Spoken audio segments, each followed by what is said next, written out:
सुनील साजन Samajwadi party के प्रवक्ता हैं। सुनील जी, आपका शुक्रिया। मैं एक लाइन में आपसे सवाल करना चाहता हूं कि दलित समाज समाजवादी पार्टी को वोट क्यों दे? क्या है आप में?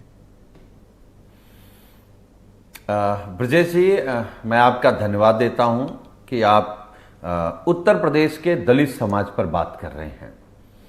समाजवादी पार्टी को दलित समाज इसलिए वोट करे क्योंकि हमारे नेता माननीय अखिलेश यादव जी ने यह तय किया है कि लोहियावादी और अंबेडकरवादी मिलकर के ये सामंतवादी सरकार को हटाएंगे। मैं अभी भारतीय जनता पार्टी के प्रवक्ता को सुन रहा था।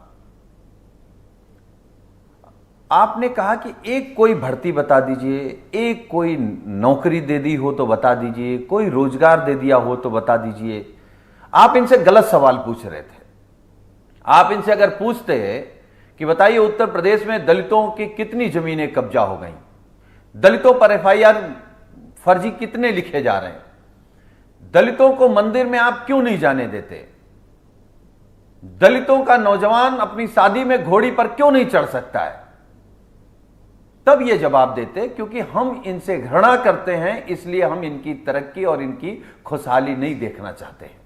भारतीय जनता पार्टी सबका साथ सबका विकास कहती है। अभी मैं बीजेपी के प्रवक्ता को सुन रहा था कि भर्ती घोटाले पर बोल रही थी। अच्छा बताइए, विश्वविद्यालयों में आपने भर्ती की कितने दलित किए प्रोफेसर? आपने विधानसभा में किया कितने किए? कोई ऐसी भर्ती भारतीय जनता पार्टी की सरकार में जो बिना लेन देन के हो गई हो? प्रमुख सचिव मुख्यमंत्री पर लेन देन का आरोप पहली बार उत्तर प्रदेश में लगा तो बीजेपी सरकार में लगा। और विधानसभा विधान परिषद की भर्तियों में पर आप अब तक नहीं बता पाए कि आपको वोट क्यों दें। उनमें आप लाख कमियां गिना रहे हैं, अपनी खूबी तो बताओ कि आपको वोट क्यों दें। और आपने उनके लिए क्या ऐसा कर दिया कि आप उनसे एक्सपेक्ट करते हो कि आपको वोट करें? कारण तो बताओ। हम उन्हीं के लिए लड़ रहे हैं, हम उन्हीं के लिए लड़ रहे हैं ब्रजेश जी। हमारे नेता माननीय अखिलेश यादव जी ने कहा कि समाजवादी पार्टी की पहली प्राथमिकता पीडीए है, पिछड़ा दलित अल्पसंख्यक।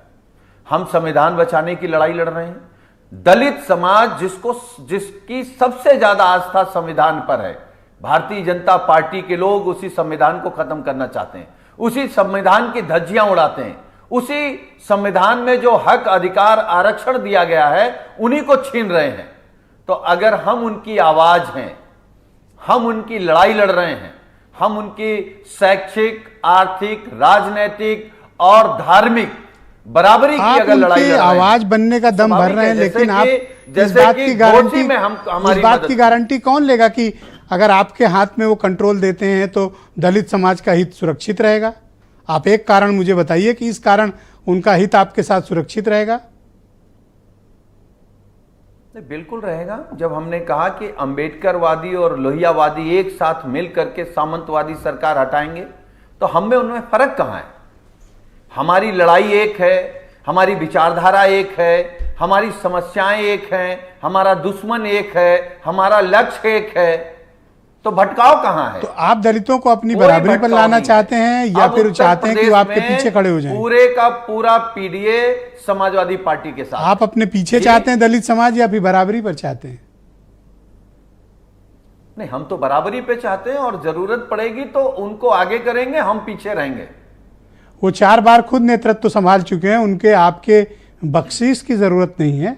उत्तर प्रदेश में 4 बार मायावती मुख्यमंत्री रह चुकी है और उत्तर प्रदेश के दलित इंपावर्ड और सत्ता के होने का मायने समझते हैं। देखिए ब्रजेश जी, ये बख्शीश वाला शब्द अच्छा नहीं है। जहां भाईचारा हो, जहां हम बराबरी की बात कर रहे हैं, उनके हक अधिकार नौकरी की बात कर रहे हैं, उनके मान सम्मान की बात कर रहे हैं, तो वहां बख्शीश कोई नहीं। हम मिलकर के सरकार बनाएंगे और हम पूरे का पूरा पीडीए मिल करके बीजेपी को हटाएंगे। कोई झगड़ा नहीं है। थैंक यू, शुक्रिया।